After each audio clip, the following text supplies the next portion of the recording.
Zachary-Bolduc. Il a très bien terminé la saison régulière avec les Blues de Saint-Louis, qui étaient en lutte évidemment pour une place en éliminatoire, qui ont connu de très bons moments. Les Blues, on s'en rappelle, en fin de saison. Ils ont à un certain moment eu, si je me rappelle bien, une douzaine de victoires de suite en fin de saison dans une lancée qui les avait rendus très dangereux à l'aube des séries éliminatoires. Alors bref, Zachary-Bolduc qui s'amène à Montréal. On aura l'occasion, bien sûr, d'en reparler. Il y a eu des acquisitions aussi pour le Rocket de Laval dans les derniers jours qui vont venir ajouter de la profondeur à l'organisation, de l'expérience aussi. Tu as parlé de Samuel Blais. Il s'amène à Montréal et peut-être à Laval. On verra. On lui souhaite que ce soit avec Montréal. Peut-être que ce sera avec Laval. Alex Belzile, Toby Paquette-Bisson et autres également là, qui se sont ajoutés. Alors, on aura l'occasion, bien sûr, d'en reparler. Pendant ce temps, Marc-André, le deuxième 2-2 lors de la première rencontre. Du côté des Rouges, c'est maintenant Arseny Radkov, le gardien russe qui est devant le filet. Je crois la première fois qu'on les voit en Amérique. Oui, tout à fait. Des gardiens de but russes, c'est pas des gardiens c'est pas des joueurs qu'on a beaucoup d'informations, de renseignements sur eux, bien entendu, depuis quelques années. Arseny Radkov, l'information qu'on peut donner, c'est qu'il a été repêché hier lors du repêchage européen de la Ligue canadienne par l'Armada de Blainville-Boisbriand. Alors, c'est quand même à souligner. Est-ce qu'il viendra en Amérique dès cette saison? On verra. Il est supposé aller à l'Université du Massachusetts en 2026-2027, donc la saison suivante. Est-ce que cette année, il fera le saut tout de suite en Amérique? Oui, tout à fait. Tu fais bien de me souligner. Né au Bélarus, mais a joué en Russie dans les dernières années, mais tu fais bien, oui, en effet, né au Bélarus. Il évoluait dans la Ligue junior. Au niveau de la vitesse, on sent qu'ils n'ont pas le coup de patin ou le zip habituel, mais parfois, c'est la fatigue qui se fait sentir davantage que le manque de force ou d'habileté de patinage. Sur la dernière séquence, Delelchi tentait de s'amener, plutôt devant le gardien Volohin. Il s'est repris par l'équipe des Blancs. Passe envoyée vers Lavigne. Et on retourne de l'autre côté. Rondelle qui a été bloquée en zone neutre malencontreusement par le juge de ligne. C'est une rondelle que tentait de reprendre Matthew Wang. Envoyé par Merrill de l'autre côté. Il vise 7 qui s'amène. Donato Bracco, et ça sera stoppé. Et celui-ci est prévu d'aller à Harvard en 2025-2026, donc dès l'an prochain. Donc fera le saut là, à 18 ans au niveau universitaire. Ça, c'est pas commun nécessairement pour un joueur. Ce sera le cas pour lui. Rondelle qui est reprise par les Rouges. Le long de la bande, c'est Mooney qui remet vers Middlestad. Puis de l'autre côté, c'est envoyé vers Koniushkov. La rondelle qui est reprise par Canine. Canine qui envoie vers Merrill, plutôt vers Middlestad. Et en territoire offensif, Koniushkov s'était avancé lui aussi. Attention à la contre-attaque du côté des Blancs avec une rondelle envoyée par Avery finalement. Derrière la ligne rouge du gardien du Bélarus, Radkov. Maîtrisant en zone neutre par Mooney maintenant. Mooney n'a pas vu l'ouverture pour s'amener en territoire offensif. Va finalement envoyer à Koniushkov le long de la bande. En territoire offensif, c'est Mooney qui tente de se créer de l'espace. Finalement, s'est fait subtiliser la rondelle. Celle-ci reste malgré tout en territoire offensif. Vous voyez Bergvist qui s'est avancé de son poste en défense pour tenter de garder la rondelle en zone offensive. Il y a 5 minutes qui ont été jouées dans ce deuxième mini-match. Avec la rondelle en sortie de territoire, c'est Thorpe maintenant qui tente de s'amener en zone offensive. Le géant de 6 pieds 5, 212 livres, Tyler Thorpe, qui a un contrat avec le Rocket de Laval pour la prochaine saison.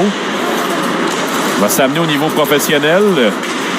Est-ce qu'il peut prendre exemple d'un gars comme Jared Davidson, arrivé de l'Ouest, avait repêché 1 an plus tard que l'âge à laquelle il aurait pu être repêché? Je fais des parallèles un peu là, entre Tyler Thorpe et Jared Davidson. Thorpe qui a joué un match avec le Rocket cet hiver, 27 buts en 68 matchs avec les Giants de Vancouver dans les ligues juniors de l'Ouest. Il est originaire de la Colombie-Britannique. Un choix de 5e ronde l'an dernier en 2024. Avec la rondelle maintenant, c'est Trudeau qui a envoyé sur sa gauche avec un tir sur réception pris par justement Thorpe. Sawyer, je crois qu'il a décoché ce tir. La rondelle est reprise par Protz, le défenseur des Blancs qui laisse derrière lui. On va s'amener en territoire offensif. Belle percée là-dessus qui est faite avec un tir pris par Atos Koivu. Miandukum est à ses côtés pour tenter de garder la rondelle en territoire offensif. Koivu, le long de la bande, réussit à remettre à Miandukum. vers Koivu. Remise tentée. Ça a été bloqué en défense par l'équipe des Rouges. La rondelle revient malgré tout pour l'ancien du Phoenix de Sherbrooke qui remet vers Protz à la pointe. Tir qui est bloqué. Et la remise qui est tentée vers Eriksson. Finalement, on laisse glisser la rondelle devant le gardien Volohin. Belle manœuvre là, qui a été tentée par Logan Sawyer là-dessus. Et du revers, il est passé tout près de déjouer Volohin. Rondelle qui revient pour Sawyer. Et on renvoie derrière le filet. Il y a Cleaves qui est là.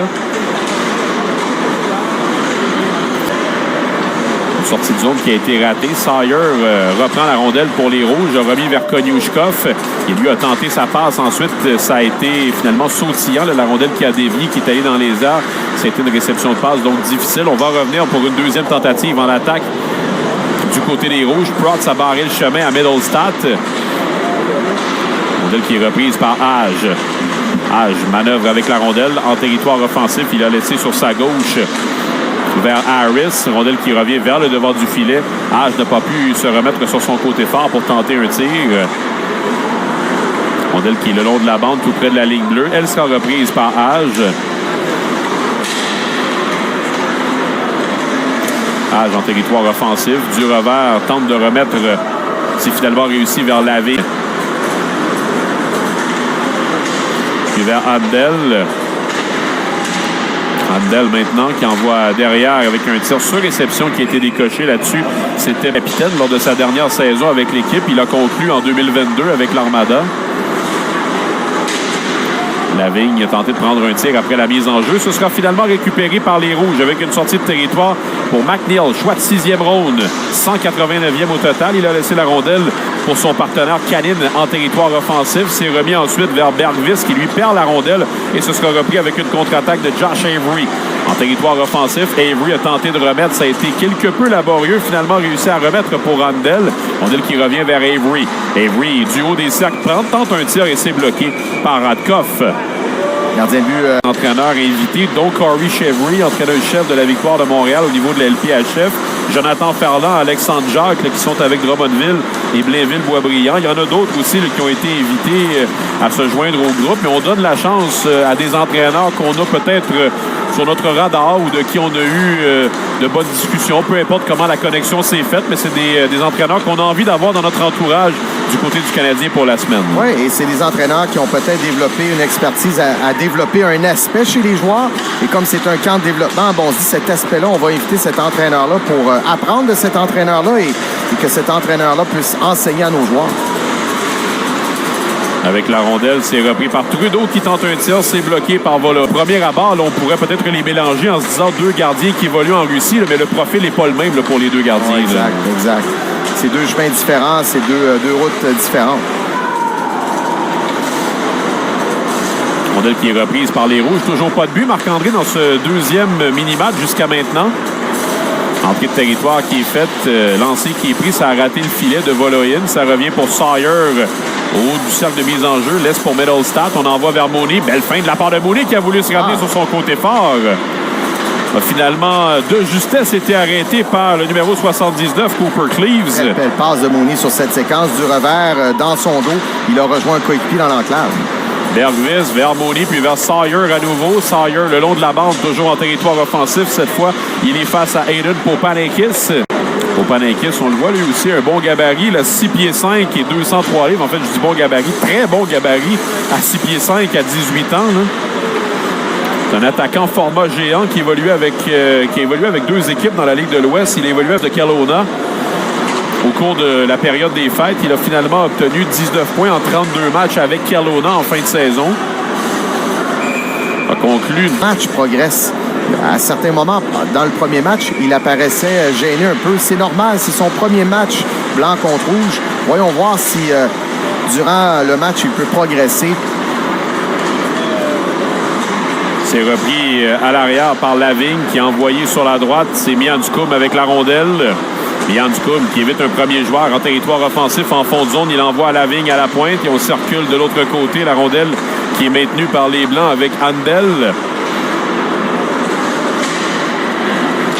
Handel finalement qui a perdu. Et Miandukum est en lutte pour aller chercher le disque. Attention, on est passé près de l'obstruction là-dessus de la part de Miandukum. Je pense que ça a été signalé finalement. Tir de pénalité. Alors, Pas trop habitué. McNeil, ouais, c'est un défenseur. Belle femme. Il va profiter du moment. Je vais y aller lentement, ça va me donner une couple de secondes de plus figurer ce que je fais. On rigole, mais c'est sûr qu'il a déjà pris des tirs de pénalité. Oui, exact. En entraînement. Puis avec je pense pas que c'est avec ça qu'il va faire sa carrière professionnelle. Exact. C'est drôle, on a eu 2 tirs de pénalité jusqu'à maintenant. Les 2 ont été pris par des défenseurs, Donato Bracco et Andrew McNeil. Rondelle qui est reprise par les Rouges avec Bracco, justement, qui a envoyé vers Merrill sur le côté droit. Merrill en territoire offensif. Il a été bien suivi en défense et on lui a soutiré la rondelle. À l'autre bout, la remise qui a été faite vers Harris, qui a pris un tir. Radkoff, finalement, réception. Je dis Sam Harris, 22 ans. Je trouve que ça paraît quand même. On le voit que c'en est un qui est plus âgé un peu au niveau de son jeu, de sa présence sur la patinoire. Ouais. C'est pas nécessairement le plus gros. Sam Harris, lui, il fait moins de 6 pieds, mais on le sent rapidement là, que c'est quand même un joueur qui a du vécu un peu plus que d'autres. Il y a une beaucoup plus grosse différence entre 18 et 22 ans qu'entre 22 et 26, par exemple. Avec le disque, c'est justement Harris qui a la rondelle en zone neutre. Harris s'amène en territoire offensif, revient sur ses pas finalement et va envoyer derrière, c'est vers Hage. Hage et Harris ont joué toute la rencontre là, ensemble comme duo offensif. Maxon Vig est à leur côté pour tenter de supporter l'attaque. Ça revient vers Hage. Hage avec la rondelle va revenir sur ses pas en zone neutre qu'il est face à Trudeau et face à Thorpe. Finalement, va renvoyer derrière lui vers Pickford. Puis vers Vig. Vig renvoie à nouveau vers Pickford. Il lui relance en remettant la rondelle vers Harris. Et Harris tente un... Lui, c'est très encourageant pour les Canadiens.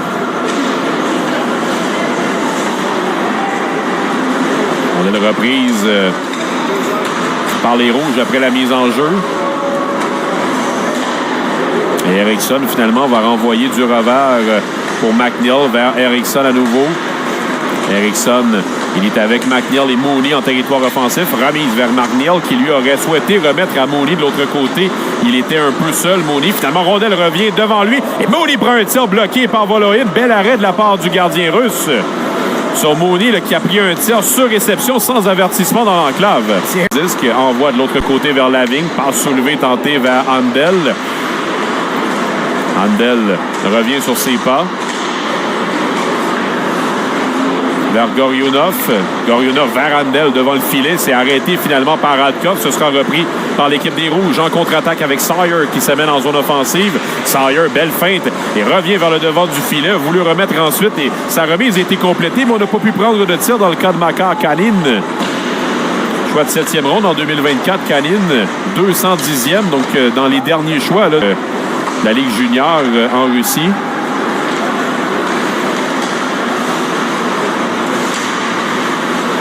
Tente de s'amener en territoire offensif pour les Blancs. C'est repris par les Rouges. Et voilà Kanin sur le côté droit. Konyushkov sur la droite. C'est repris par Kanin.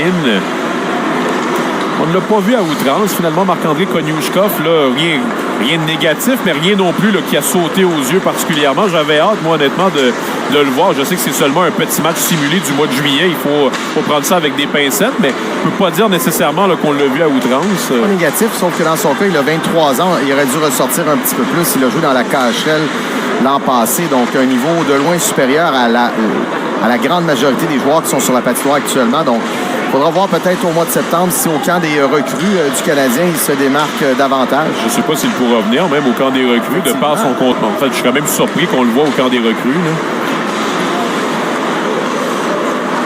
Voilà qu'on va s'amener avec Thorpe en territoire offensif.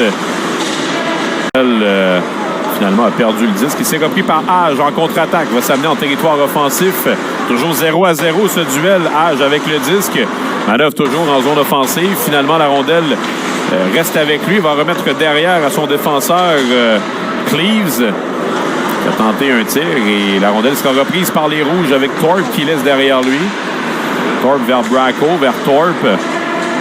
Thorpe franchit la ligne rouge et va envoyer la rondelle derrière le filet. Voyons, on est dans les dernières minutes. 3 minutes 50 à jouer en deuxième période. dans ce deuxième mini-match. Et le but qui est marqué finalement par les Blancs. Ben, d'un superbe tir qui a été décoché par 0 au blanc. Ben, Félix Trudeau pour les Rouges et Simon Lavigne pour les Blancs, deux Québécois invités à ce camp de développement qui, évidemment, passe un peu sous les radars en étant plus âgés que les autres. Ben, les deux ont marqué quand même dans ces deux rencontres. Et pour le moment, ben, le but marqué par Lavigne fait la différence en faveur des Blancs. Trudeau avec le disque a perdu la rondelle en zone neutre. Trudeau s'amène vers le territoire offensif. Ne voulait envoyer vers Eriksson. Eriksson, bonne mise en échec qui est appliquée là-dessus. Et vers l'enclave, magnifique but qui est marqué par les Rouges. Et ça a été créé par Eriksson. Les jeunes, et donc à 20 ans, Eriksson, 6 points en 37 matchs. Donc un joueur de profondeur, un joueur qui va être appelé, s'il évolue dans la Ligue nationale, à avoir un rôle plus physique, plus combatif, un rôle défensif.